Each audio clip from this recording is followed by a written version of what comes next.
Turner's is a family business. It actually started with the two Turner brothers in 1930. One drove a lorry when he was 18 and the other one was 16, and he helped to load the lorry, and they took produce that was grown locally to the flower markets and the vegetable markets in London.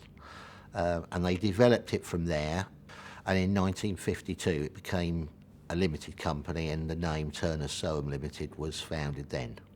And they slowly grew the vehicles and started in refrigerated transport in the early 70s, when right at the foundation of that. And really by the time I joined the business in the 80s, we were a relatively large East Anglian based haulage company. We operated 120 vehicles, and we had a good foundation to try and develop and grow the company from there. Well, during the 80s, we continued to try and develop and grow the business, and we were becoming more and more known as a refrigerated transport company.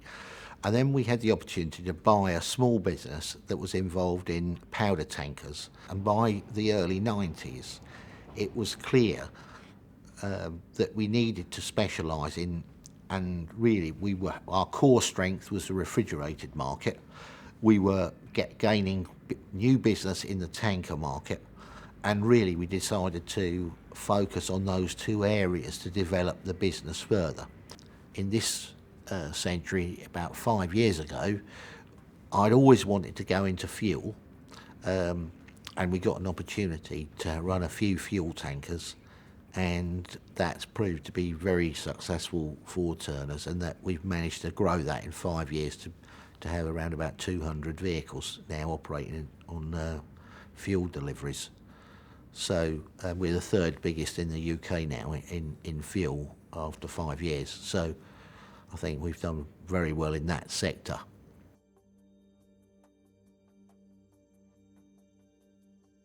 In 1990, the business was turning over about £12 million, and now in 2010 we just achieved £210 million. So that growth is really quite staggering. Profit was running at just below £2 million pre-tax in 1990, and we've got to just over £20 million. I think the main reason for the growth was the establishment of the site here. The company used to operate from a relatively small site in Fordham, and one of the founders had the vision to progress this site, a big investment, probably investing 2.5 times his annual profits in this site. It was the biggest step ever made, and that was a big step to establishing Turners as a real player in the industry. Then there was a concentrated effort to progress the tanker side of the business. The other landmark was trying to start a fuel distribution business. We didn't have any presence in the sector, but one of the managers wanted to try and develop a fuel distribution business. And in 2004, we gave him a few vehicles to try and set up the business. And there were quite big losses in the first couple of years, but he managed to win a contract in 2007. And then a few months later, won another contract. So suddenly, we were taken as quite serious players in the fuel distribution sector.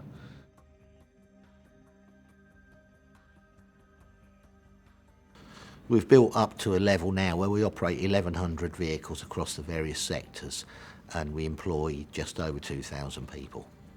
The structure of Turners, if you go back, our two principal wings or two principal areas are tankers and refrigerated. And on the tanker side, we operate powder tankers in the cement industry.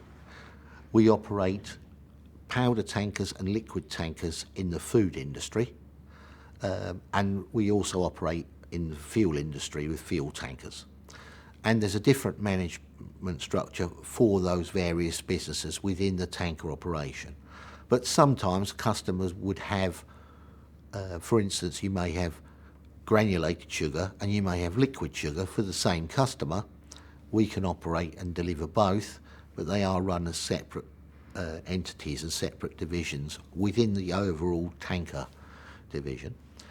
And then on the refrigerated side, that the foundation of that is the transport network and the expertise that we have in delivering pallets and serving the UK. But running in parallel is the warehousing and the storage and the picking operations that customers would need if they want to store their products and then get them delivered. And then we have added value services that run in parallel to offer a one-stop service to those customers in terms of the pack house, which you may have seen, and all of it, the storage, the added value services and the distribution. The customer would necessarily may only deal with one person who oversees all the different services for that one customer, but they do operate as separate divisions.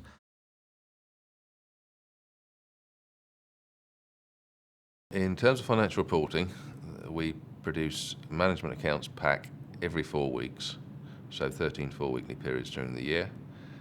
We try to get those completed within 3 weeks at the end of each period. That compares, if we go back to the 1990s, there would be a quarterly profit and loss account, and that would be produced by the end of the following quarter. And it was a small business, and I think then all of the key executives knew what was going on in the business anyway, and they didn't need those figures at hand. But now the business is so large at 210 million that you really do need, each division needs to be reported on, each profit centre needs a report so that any problems can be identified as quickly as possible and any appropriate action taken.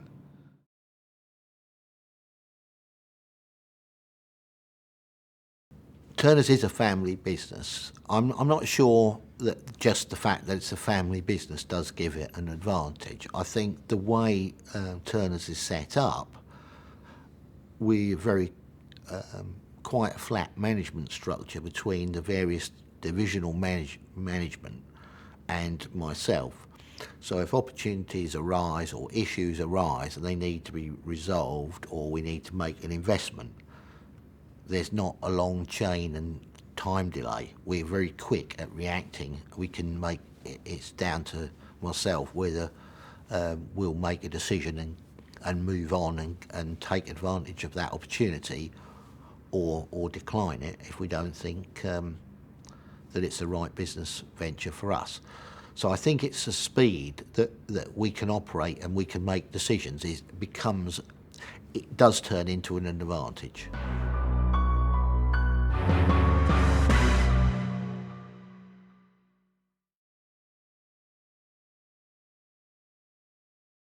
When businesses grow large, I think divisional structure is unavoidable because the very senior management is not able to manage the whole business as one entity. They need to put it into silos. Having said that, there is a risk that when division barriers grow too strong, there isn't cross-fertilization.